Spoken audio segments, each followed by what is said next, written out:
আচ্ছা, দিগম্বর জৈন মন্দিরের দিল্লির ভেতরের কাজগুলো একটু দেখুন।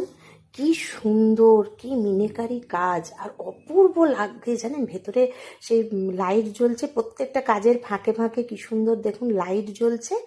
আর কাজগুলো অপূর্ব। আর মহাবীরের যতগুলো স্ট্যাচু, প্রত্যেকটা স্ট্যাচুর এক একটা ওনার এক একটা যোগের, এগুলো এক একটা মূর্তি, এবং প্রত্যেকটি মেটালের বহু রত্ন খচিত আছে। এই মূর্তিগুলি যে জায়গাগুলোতে দেখতে পাচ্ছেন, এগুলোতে অনেক রত্ন রয়েছে। আর এই যে ছোট্ট এই মূর্তি একটি আছে, এই মূর্তিটির মাথায় কত ক্যারেট এক বললো হিরে রয়েছে। আর এখানে প্রত্যহ অনেক সেবা ধর্মের কাজ হয়। মানুষ এখানে বসে খাওয়া দাওয়া করেন, ধ্যান করেন, বিটস দিয়ে জপ করেন, মেডিটেশন করেন। খুব সুন্দর লেগেছে, দেখুন কি অপূর্ব।